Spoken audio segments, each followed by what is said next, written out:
প্রতিনিয়ত স্যামসাং মোবাইলের বিভিন্নভাবে চার্জিংয়ের সমস্যা হয়ে থাকে।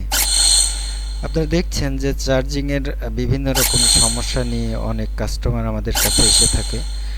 আর আমি একটি চার্জিংয়ের বিশেষ সমস্যার সমাধান করেছি একটি জাম্পারের মাধ্যমে, যেটা আপনাদের দেখানোর জন্য আজকে এই ভিডিওটি তৈরি করছি। আপনারা দেখছেন সিপিইউর পাশে আমি দুটি লাইন সংযুক্ত করে দিয়েছি জাম্পারের মাধ্যমে। এই লাইনটি যে দেখছেন, এই লাইনটি হচ্ছে একটি থার্মাল ডিটেক্টর লাইন, আরেকটিও থার্মাল ডিটেক্টর লাইন। তো দুটি লাইন দুটি জায়গায় থেকে এসেছে, কোথায় থেকে এসেছে এবং এখানে কত ভোল্টেজ এসেছে সব বিস্তারিত আপনাদের মাঝে তুলে ধরব। দেখছেন যে এই পাশে এসেছে যে লাইনটি, সেটা বেজের 16 নাম্বার পিন থেকে, নিচের ডান পাশ থেকে 16 নাম্বার পিন থেকে এসেছে বেজের। আমি বেজটিও আপনাদের দেখাবো। তো এই লাইনটি এসেছে 0.6 অর্থাৎ 1.8 ভোল্ট চার্জিং আইসি থেকে গিয়ে সরাসরি 0.6 ভোল্ট হয়ে কীভাবে এসেছে সে বিস্তারিত আমি আপনাদের দেখাবো। এখানে দেখছেন চার্জিংয়ের পাশে একটি রেজিস্টার, যেটা আমি তুলেছিলাম আবার লাগিয়েছি, এবং এখানে যে রেজিস্টারটা, ছোট রেজিস্টারটা দেখছেন, এটি থার্মাল রেজিস্টার।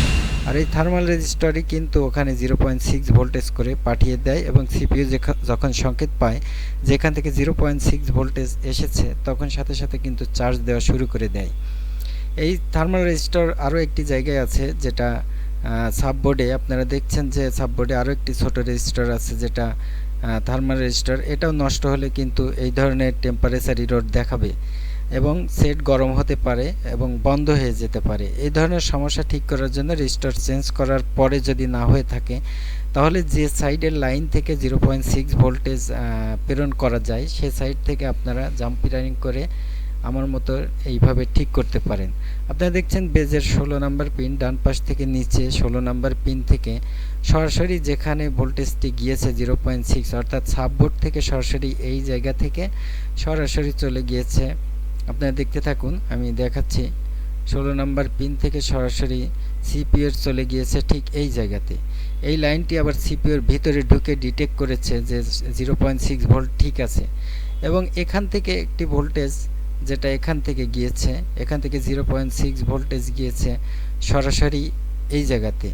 তো আগের নিচের সাববোর্ডের থেকে যে লাইনটি 0.6 ভোল্টেজ এসেছে, সেটা মিস হওয়ার কারণে আমি কিন্তু চার্জিং সাইডের যে থার্মাল ডিটেক্টর আইসি, সেই আইসির কাছ থেকে যে ভোল্টেজটি সিপিইউর কাছে গিয়েছে, সেখান থেকে আমি কিন্তু ভোল্টেজটি সরাসরি ওখানে জাম্পারিং করে একই থার্মাল ডিটেক্টর রেজিস্টার থেকে দুটি কাজ করেছি এবং চার্জও নিচ্ছে।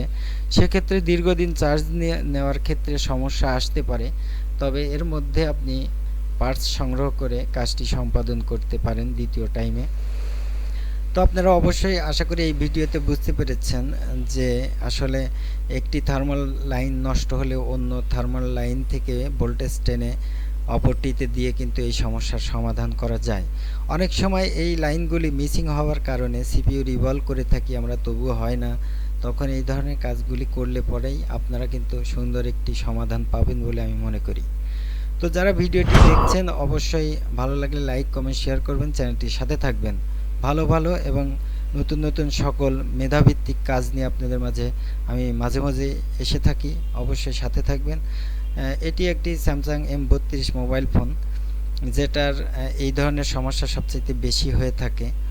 তো আমরা কিভাবে এই থার্মাল ডিটেক্টর জটিল এবং কঠিন হলে ঠিক করে নেব এবং পার্টসের অভাব থাকলে কিভাবে এটা সমাধান করব, সে বিষয়টি এই ভিডিওতে দেখিয়েছি। আশা করি আপনাদের ভালো লেগেছে। ভালো লাগলে অবশ্যই সাথেই থাকবেন, চ্যানেলটিতে সাবস্ক্রাইব করবেন এবং ভিডিওতে লাইক করতে ভুলবেন না। আর অবশ্যই আগামীতে আরও সুন্দর সুন্দর রিভলভ কীভাবে করবেন এবং কিভাবে রিভলভ করলে সফলতা আসবে, সে বিষয়ে অনেক ভিডিও আসার সম্ভাবনা রয়েছে। সে অবধি সবাই ভালো থাকবেন। আগামীতে দেখা হবে। আল্লাহ হাফেজ। আসসালামু আলাইকুম।